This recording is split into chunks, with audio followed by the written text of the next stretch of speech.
मी देवेंद्र सरिता गंगाधरराव फडणवीस ईश्वर साक्ष शपथ घेतो की कायद्याद्वारे स्थापित झाले आहे अशा भारताच्या संविधानाबद्दल मी खरी श्रद्धा व निष्ठा बाळगेन। मी भारताची सार्वभौमता व एकात्मता उन्नत राखीन।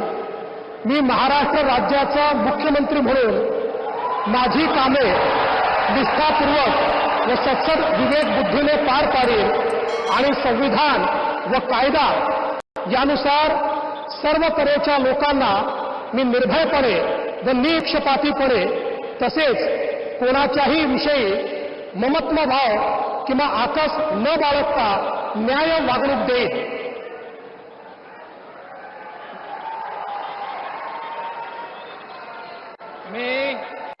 मी देवेंद्र सरिता गंगाधरराव फडणवीस ईश्वरसाक्ष शपथ घेतो की महाराष्ट्र राज्याचा मुख्यमंत्री म्हणून माझ्या विचारार्थ आणली जाईल किंवा मला ज्ञात होईल अशी कोणतीही बाब असा मुख्यमंत्री म्हणून माझी कामे यथायोग्य पार पाडण्यासाठी आवश्यक असेल ते खेरीज करून एरवी मी कोणत्याही व्यक्तीला किंवा व्यक्तींना प्रत्यक्षपणे व अप्रत्यक्षपणे कळवणार नाही किंवा त्यांच्याकडे उघड करणार नहीं। महाराष्ट्र में एक नए सूर्य का उदय हो गया है। गुरुवार को तीसरी बार देवेंद्र फडणवीस ने महाराष्ट्र के मुख्यमंत्री पद की शपथ ले ली। हिंदू हृदय सम्राट बाळासाहेब ठाकरे यांना वंदन। गुरुवर्य धर्मवीर आनंद दिघे साहेबांचं स्मरण आणि देशाचे कर्तबगार आणि लोकप्रिय प्रधानमंत्री नरेंद्र मोदीजी व देशाचे कणखर गृहमंत्री अमित शाह यांच्या भक्कम पाठिंब्याने आशीर्वादाने तसेच राज्यातील 13 कोटी जनतेच्या आशीर्वादाने मी एकनाथ गंगूबाई संभाजी शिंदे ईश्वर साक्ष शपथ घेतो की कायद्याद्वारे स्थापित झाले आहे अशा भारताच्या संविधानाबद्दल मी खरी श्रद्धा व निष्ठा बाळगीन। मी भारताची सार्वभौमता व एकात्मता उन्नत राखीन। मी महाराष्ट्र राज्याचा उपमुख्यमंत्री म्हणून माझी कामे निष्ठापूर्वक व सत्सद विवेक बुद्धीने पार पाडीन आणि संविधान व कायदा यानुसार सर्व तऱ्हेच्या लोकांना मी निर्भयपणे व निष्पक्षपातीपणे तसेच कोणाच्याही विषयी ममत्व भाव किंवा आकस न बाळगता न्याय वागणूक देईन। मी एकनाथ गंगूबाई संभाजी शिंदे ईश्वर साक्ष शपथ घेतो की महाराष्ट्र राज्याचा उपमुख्यमंत्री म्हणून माझ्या विचारार्थ आणली जाईल किंवा मला ज्ञात होईल अशी कोणतीही बाब असा उपमुख्यमंत्री म्हणून माझी कामे यथायोग्य पार पाडण्यासाठी आवश्यक असेल ते खेरीज करून एरवी मी कोणत्याही व्यक्तीला किंवा व्यक्तींना प्रत्यक्षपणे व अप्रत्यक्षपणे कळवणार नाही किंवा त्यांच्याकडे उघड करणार नाही। मी अजित आशाताई अनंतराव पवार गांभीर्यपूर्वक प्रतिज्ञा करतो की कायद्याद्वारे स्थापित झाले आहे अशा भारताच्या संविधानाबद्दल मी खरी श्रद्धा व निष्ठा बाळगीन। मी भारताची सार्वभौमता व एकात्मता उन्नत राखीन। मी महाराष्ट्र राज्याचा उपमुख्यमंत्री म्हणून माझी कामे निष्ठापूर्वक व सद विवेक बुद्धीने पार पाडीन आणि संविधान व कायदा यानुसार सर्व तऱ्हेच्या लोकांना मी निर्भयपणे व निपक्षपातीपणे तसेच कोणाच्याही विषयी महत्वभाव किंवा आकस न बाळगता न्याय वागणूक देईन। मी अजित आशाताई अनंतराव पवार गांभीर्यपूर्वक प्रतिज्ञा करतो की महाराष्ट्र राज्याचा उपमुख्यमंत्री म्हणून माझ्या विचारार्थ आणली जाईल किंवा मला ज्ञात होईल अशी कोणतीही बाब असा उपमुख्यमंत्री म्हणून माझी कामे यथायोग्य पार पाडण्यासाठी आवश्यक असेल ते खेरीज करून एरवी मी कोणत्याही व्यक्तीला किंवा व्यक्तींना प्रत्यक्षपणे वा अप्रत्यक्षपणे कळवणार नाही किंवा त्यांच्याकडे उघड करणार नाही। इस बार फडणवीस सरकार के दो सारथी हैं, एकनाथ शिंदे और अजीत पवार, जिन्होंने डिप्टी सीएम पद की शपथ ली। शपथ के बाद हिंदुत्व के poster boy Devendra Fadnavis full action में हैं। पहली कैबिनेट मीटिंग की और पहला आदेश जारी किया। इस बैठक में फडणवीस सरकार ने पुणे के मरीज चंद्रकांत शंकर कुराहाड़े को अस्थि मज्जा प्रत्यारोपण उपचार के लिए मुख्यमंत्री चिकित्सा सहायता कोष से 5 लाख रुपए की आर्थिक सहायता प्रदान की। फडणवीस अपने एजेंडे में आए और कह दिया कि जिस समय असम में बीफ पर बैन लगाया गया, अब महाराष्ट्र में भी इस कानून को सख्ती से लागू किया जाएगा। पहले ही फैसले से देवेंद्र फडणवीस ने 5 साल का पिक्चर क्लियर कर दिया है। सीएम बनने के बाद अपने साथियों को फडणवीस ने बड़ा मैसेज दिया। फडणवीस ने पद से ज्यादा जिम्मेदारी पर जोर दिया। फडणवीस ने कहा कि रोल भले ही बदले हों, लेकिन एक चीज नहीं बदली है, वो है तीनों के बीच का कोऑर्डिनेशन, महाराष्ट्र के विकास के लिए तीनों का डेडिकेशन।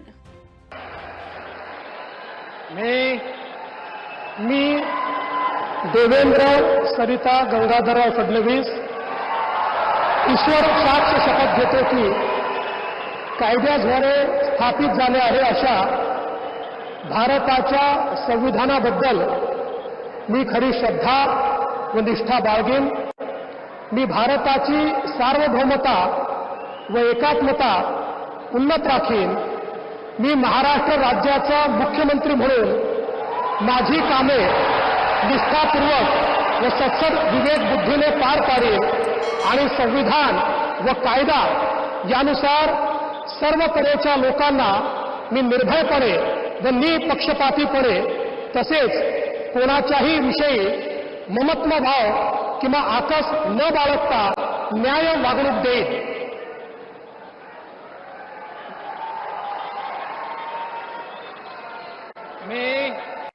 मी देवेंद्र सरिता गंगाधरराव फडणवीस ईश्वरसाक्ष शपथ घेतो की महाराष्ट्र राज्याचा मुख्यमंत्री म्हणून माझ्या विचारार्थ आणली जाईल किंवा मला ज्ञात होईल अशी कोणतीही बाब असा मुख्यमंत्री म्हणून माझी कामे यथायोग्य पार पाडण्यासाठी आवश्यक असेल ते खेरीज करून एरवी मी कोणत्याही व्यक्तीला किंवा व्यक्तींना प्रत्यक्षपणे व अप्रत्यक्षपणे कळवणार नाही किंवा त्यांच्याकडे उघड करणार नाही। जो लाइन फडणवीस ने ली, वही लाइन डिप्टी सीएम शिंदे ने ली। शिंदे ने महाराष्ट्र के विकास पर जोर दिया। डिप्टी सीएम पोस्ट को नया नाम दिया गया, डेडिकेटेड टू कॉमन मैन। पहले मैं सीएम मीन्स मैं खुद को चीफ मिनिस्टर नहीं कॉमन मैन समझता था। अभी मैं डीसीएम हूँ, अभी मैं यही समझता हूँ डेडिकेटेड टू कॉमन मैन 24/7। आज के ऐतिहासिक शपथ ग्रहण समारोह में देवेंद्र फडणवीस जी के मुख्यमंत्री पद की उन्होंने शपथ ली हुई है। उनका मैं अभिनंदन करता हूँ, तहे दिल से हृदय से अभिनंदन करता हूँ और मैं उनको आगे के भविष्य के लिए शुभकामनाएं देता हूँ। मैं इतना ही कहता हूँ कि 2.5 साल का जो महायुति सरकार है, ये महाराष्ट्र एक प्रगतिशील राज्य है। महाराष्ट्र देश को वैचारिक दिशा देने वाला राज्य है और ऐसे राज्य का मुख्यमंत्री बनने का मौका मेरे जैसे एक सर्वसामान्य किसान परिवार में से एकनाथ शिंदे को मिला। ये आदरणीय हिंदू हृदय सम्राट बाला साहेब ठाकरे जी का, धर्मवीर आनंदी साहब जी के आशीर्वाद से मिला।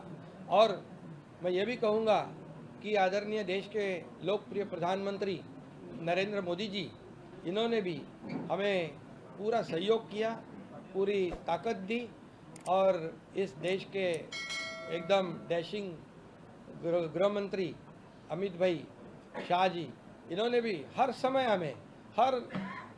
समय हमारे हर संकट में हमारे पीछे पूरी ताकत से खड़े रहे। उनको भी और पूरे सभी मंत्रियों को, मैं केंद्रीय मंत्रियों को भी धन्यवाद देना चाहता हूं कि उन्होंने भी हमारे हर प्रस्ताव को मान्यता दी है और इसीलिए तो हम लोग 2.5 साल में बहुत काम कर सके।